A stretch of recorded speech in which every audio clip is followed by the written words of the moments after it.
ছাত্র মজলিসের কেন্দ্রীয় সভাপতি এবং সাবেক দায়িত্বশীল বৃন্দ, আমার সামনে উপস্থিত রয়েছেন দিন বিজয়ের মৃত্যু শপথে উদ্দীপ্ত যুবক ভাইয়েরা।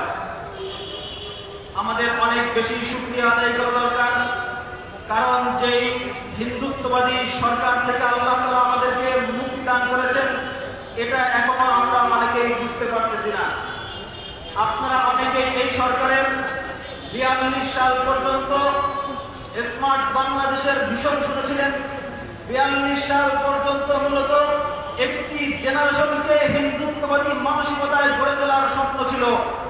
সেই স্বপ্নের আলোকেই বিগত সমস্ত শিক্ষা সংস্কৃতি, সমস্ত নৈতিকতা সেভাবে গড়ে উঠেছে। একটি জেনারেশন গড়ে ওঠে শিক্ষা সংস্কৃতি এবং নৈতিকতার মাধ্যমে, কিন্তু এই সবগুলোকে শেষ করে দেওয়া হয়েছে। ঢাকা বিশ্ববিদ্যালয়ের নেতৃবর্গকে হত্যা করা হয়েছে। এটা হচ্ছে আওয়ামী নৈতিকতার প্রভাবের সর্বশেষ ফলাফল। আমরা একটু গভীরে যেতে চাই। 1882 সালে তখন মিশরে সুদানে স্বাধীনতার জন্য আন্দোলন হচ্ছিল। ব্রিটিশ পার্লামেন্টে দাঁড়িয়ে তৎকালীন প্রধানমন্ত্রী গ্লাডস্টোন সে সবার কাছ থেকে পরামর্শ নিচ্ছিল মুসলমানরা কেন বিদ্রোহ করতেছে।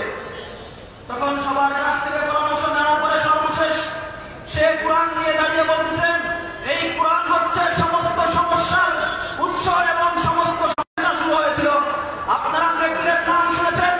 মেকলের শিক্ষানীতি কি ছিল? মেকলের কেন্দ্রীয় দৃষ্টিভঙ্গি ছিল যে মুসলমানদেরকে এমন ভাবে এমন শিক্ষা প্রদান করতে হবে যে শিক্ষার মাধ্যমে তারা রক্তে মাংসে যদিও ভারতীয় হয়, কিন্তু চিন্তা চেতনায়, মন মানসিকতায়, দৃষ্টিভঙ্গি কালচার হবে তারা ব্রিটিশদের গোলাম। সেই